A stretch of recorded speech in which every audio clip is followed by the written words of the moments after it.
So I wanted to make a tutorial showing the potential of using depth maps for different layers and for like keying and a bunch of other things. So this is my scene. You can see I've got a bunch of different layers, and then I've got a camera move that just goes side to side. It's very, very simple. But when it's put together, it can look pretty good. And the way I separated these layers is super easy. So I started out by making the painting just a 2D painting with a combination of Clip Studio Paint and Stable Diffusion. And this was like my end result of that. And it's just one image. Then I'd take this picture and I would bring it into Stable Diffusion and go to the Depth tab. This is an extension you can get for Stable Diffusion. Basically what this does is it lets you take any picture, hit generate, and it will make a depth map. It'll guess how deep everything is in that picture. And this is key because you can use this to separate out different objects that are at different distances from the camera.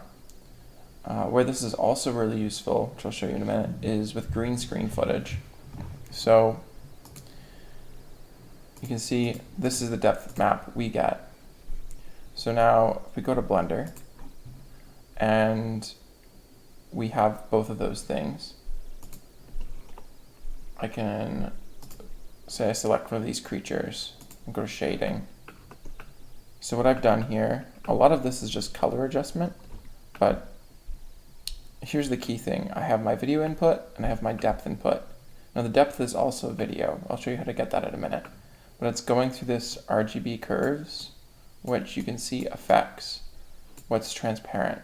So what I've done is anything that's above this level of whiteness is solid, and anything that's darker or further in the distance is transparent. Right? If I were to bring this all the way back, you can see that a lot of the background now comes back in. But using this technique, you can separate out the object from the background. You can do a really quick keying. Now, software I'm using a lot here is called EBSYNTH. So, oops, not that one. The way EBSYNTH works is you select a keyframe, in this case, the depth map, and then you select your videos, and then it just glues the depth map to the video. So what that looks like is, so here's my keyframe, that depth map that we made, and it's of that 0097 is the frame that it was of. And this is all the video footage, source video. And then this is what EBSYNTH generated based on that. So if you plug that into Blender, then you can see the mask works pretty well for keeping the creature separate from the background. And it moves with the creature as well. What's really cool about this technique is your characters obviously don't need to be on a green screen. So like in this case, this is an animated GIF that I made using Comfy UI. That's a slowed down version of it, but here's the quick version. And yeah, so using this technique, you can separate it from the background, and you can adjust the depth map as well. Like I didn't want the grass around his feet to be showing as much, so I went in and just painted it black around there, and it interpolated it to the rest of the footage. So where this can also be used, I've used it to separate all the different layers. Basically what I've done here is this is just the same image plane, again and again, but you'll see if I go to the shading tab, the difference between these planes is just where you see how this node moves around, this RGB curves node. That's because it's selecting different depths to show. And you get a shot like that. The other thing I've done with this shot is add just some, like, I found some Studio Ghibli grass tutorial. Yep. So the next thing I wanted to show you was how that's useful in footage. So here's some footage I have here that I've been converting into an animation style. You recognize this, don't you? So there's my friend wearing a cardboard hat. Very janky costumes for this film. But what I've done is I've gone and I've taken some screenshots from some keyed frames and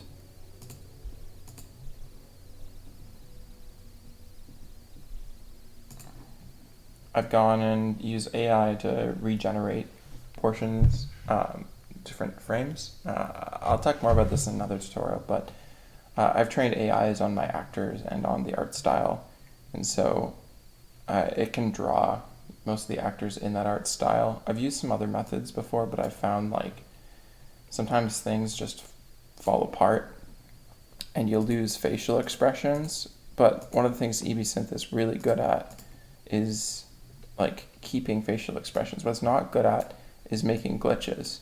So if I show you, just like, you recognize this, don't you? So that was one version, but I didn't like what it was doing, so I made a separate path. You recognize this, don't you? And that was just with one or two frames blended together. Actually, I can probably go to that. Let's go to that. But yeah, you can see that I've gone and made a depth map pass, the same thing. When you're doing depth maps, if you have the raw footage, it's better to use the raw footage to create the depth map. Because often it interpolates interprets animation style as flat. So that's something important to keep in mind. If you're basing something off of like live action footage, it will be able to guess the depth map better than if you are basing it off of 2D animated footage. So I've created the depth map using this footage here, and then I've gone after and made the animation, and it still lines up reasonably well. It's best to base your depth off your raw footage because the AI is better at guessing how deep something that looks 3D is rather than something that looks flat like animation.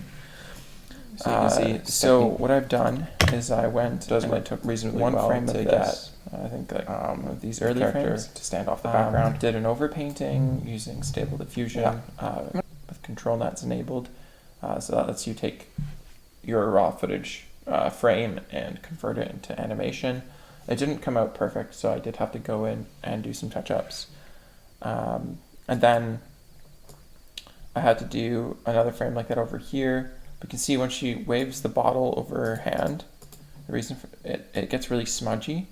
It's because the bottle is transparent and there's motion blur and there's bad lighting. There's not a lot of difference between the character in the background and color, and we were not filming on a green screen and the issues go on and on.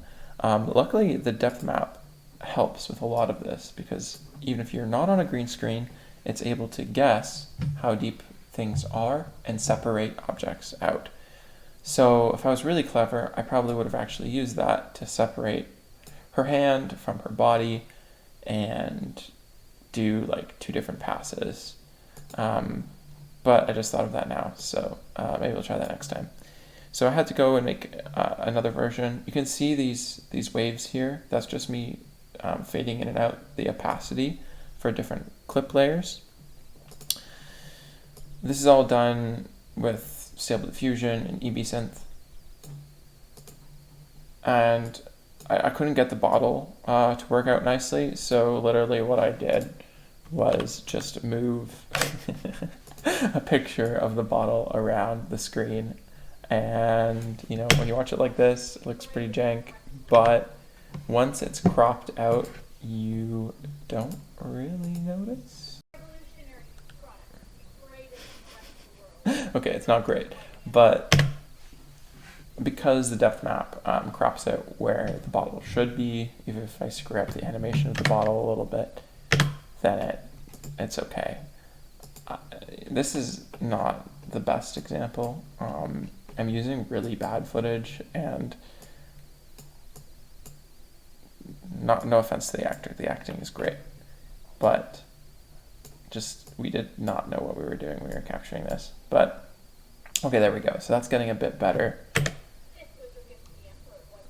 So yeah, you can see you can adjust this RGB curves slider to select like how much of the gray area is becoming transparent or not. So here's something really cool that I did. I took these two videos and combined them into one, where the alpha channel is the depth map, which is super useful for other techniques too. Here we go. So this is what I did to store in this. I needed this RGB to black and white node for some reason. You need to select FFmpeg video and FFM video codec, and then RGBA, so it includes an alpha channel. And make sure, I don't know. I make sure to add the audio into the video editing node, because for some reason it doesn't work if you don't do that.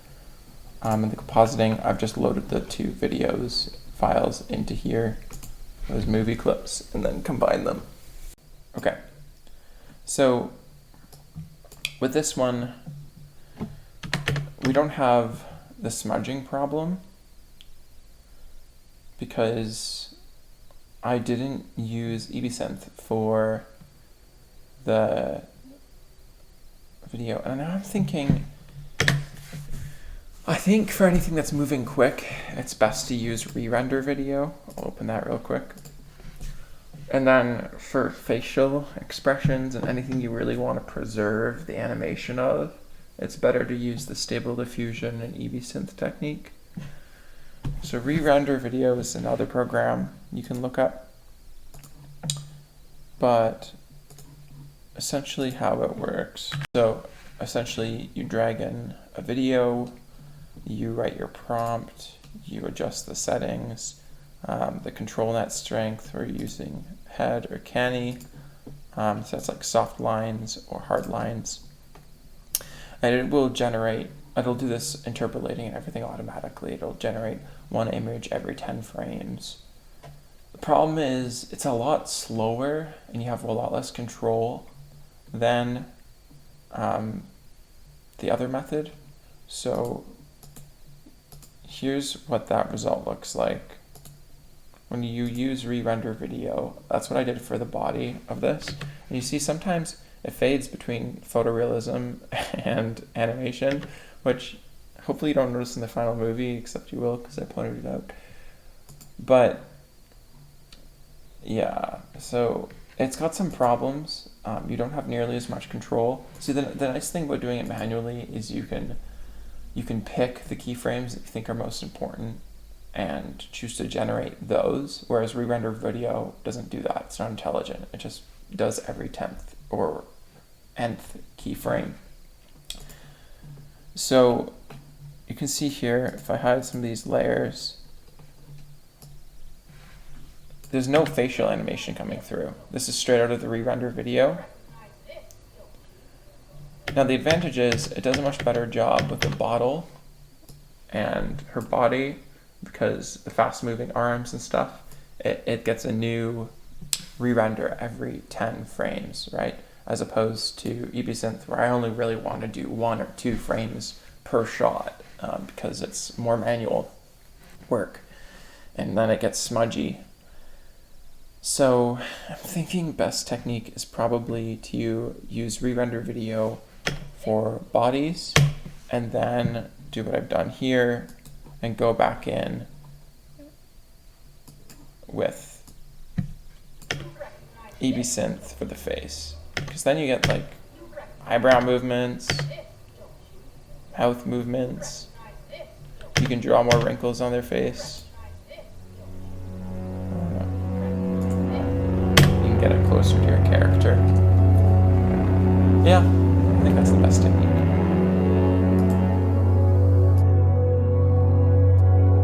Once I've figured it out a little bit better, I think I'll make a tutorial that shows my workflow. I'm still kind of figuring out what the best way to do this is. I've tried a lot of ways.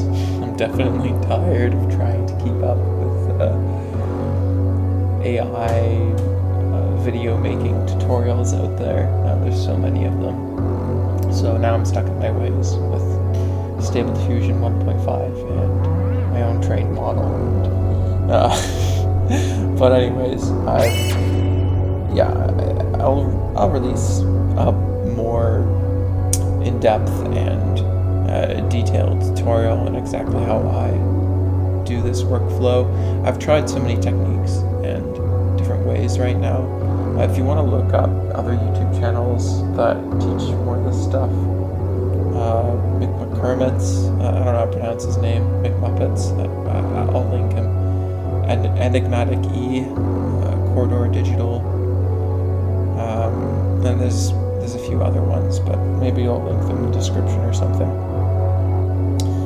Anyways, thanks for watching. Hope this is helpful.